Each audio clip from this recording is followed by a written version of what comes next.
কি করলে আমাদের ভাগ্যে ভালো কিছু আল্লাহ তাআলা নির্ধারণ করবেন? খুব গুরুত্বপূর্ণ প্রশ্ন না? যে আমাদের জীবনে সৌভাগ্যবান আমরা কিভাবে হব, কিভাবে আমরা সৌভাগ্যের অধিকারী হব, ভাগ্য সুপ্রসন্ন হবে কি করলে? আল্লাহ তাআলা তো আগেই নির্ধারণ করে রেখেছেন, আমার এখন কিছু করার আছে কিনা। এটার জবাব হলো তিনটি আমলের কথা আমরা বলবো, তিনটি কর্মসূচির কথা বলবো, যেগুলোর মাধ্যমে আমরা সৌভাগ্যবান হতে পারি, আমাদের নসিবে ভালো কিছু হতে পারে। আরো অনেক আইটেম আছে, অনেকগুলো পয়েন্ট আছে, আমি শুধুমাত্র মৌলিকভাবে তিনটির কথা বলছি। সর্বপ্রথম কাজ হলো আল্লাহর প্রতি ঈমান আনতে হবে, আল্লাহর আনুগত্য করতে হবে, আল্লাহর দাসত্ব এটা আমাদেরকে করতে হবে, আল্লাহর আদেশ নিষেধগুলোকে মেনে চলতে হবে। আমার রব, আমার সৃষ্টিকর্তা, যার কাছে আমাকে ফিরে যেতে হবে। ইন্না লিল্লাহ, নিশ্চয় আমরা সবাই কার? আল্লাহর। ওয়া ইন্না ইলাইহি, এবং আমাদের সবাইকে যেতে হবে আবার কার কাছে? আল্লাহর কাছে আবার যেতে হবে, তার সামনে দাঁড়াতে হবে। সেজন্য আমার রবের নির্দেশের বাইরে আমি চলবো না, তার নিষেধাজ্ঞাকে আমি লঙ্ঘন করব না। এর মধ্যে আমার এই জীবনের প্রত্যেকটা ক্ষেত্রে আমার কল্যাণ নিহিত, আবার এর মাধ্যমে আমার অনন্ত অসীমকালের যে যাত্রা, তার কল্যাণও পরিপূর্ণভাবে নিহিত।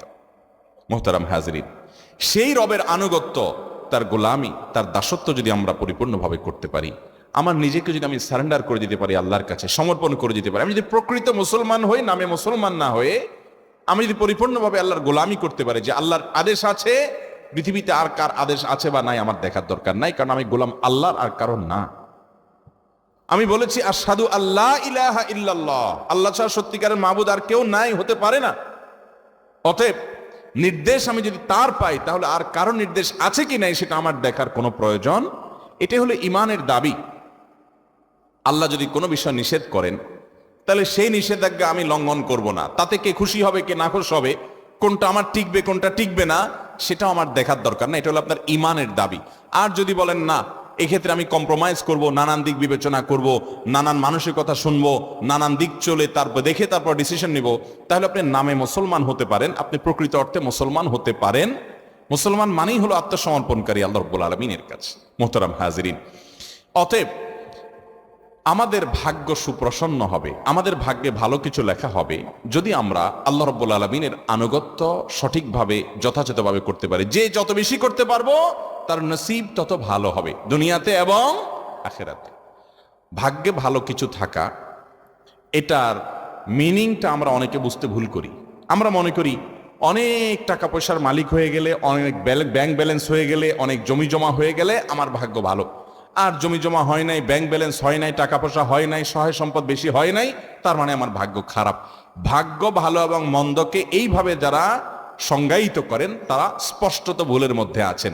বহু মানুষ সম্পদের মালিক হয়েছেন, বহু মানুষ বড় বড় চেয়ারের অধিকারী হয়েছেন, বহু মানুষ অনেক সম্মানজনক জায়গায় গিয়েছেন, কিন্তু তিনি সুখে নাই, শান্তিতে নাই, দুঃখে আছেন, পেরেশানিতে আছেন। এরকম দৃষ্টান্ত কি ভুরি ভুরি আছে না নাই? আবার সহায় সম্পদ অনেক বেশি নাই, অনেক বড় চেয়ারেও নাই, কিন্তু খুব হ্যাপি, খুব সুখী, খুব সমৃদ্ধ, খুব শান্তিতে আছে, নির্মল হাসি হাসতে পারে, কোনো টেনশন নাই তার মধ্যে, কোনো ডিপ্রেশন নাই। এরকম মানুষও বহু আছে না নাই? সুখ এবং শান্তি এক জিনিস, আর সুখ শান্তির উপকরণ আরেক জিনিস। অনেকে সুখ শান্তির উপকরণ নিয়ে বসে থাকে, কিন্তু সুখে শান্তিতে নাই। একজনকে দেখা যায় ব্যাংকের ক্যাশিয়ার মানুষ, সারাদিন টাকা গনে, বান্ডিল বান্ডিল, হাজার হাজার, লক্ষ লক্ষ, কোটি কোটি। সাদা চোখে দেখলে মনে হবে এত টাকা যে সারাদিন ঘাটে, এর চাইতে সুখে কে আছে? ওই বেচারা জানে যে টাকার গন্ধ কত মারাত্মক, ওই বেচারা জানে যে সারাদিনে ঘাটাঘাটির কারণে কত জীবাণু, রোগ বালাই, টেনশন, পেরেশানি, হাসি, তারপরে আপনার অ্যালার্জি, নানা রকমের অসুখ বিসুখ। ও জানে, সে বেচারা জানে যে এই টাকা ঘাটাঘাটিতে কোনো সুখ তার উল্লেখযোগ্য নাই।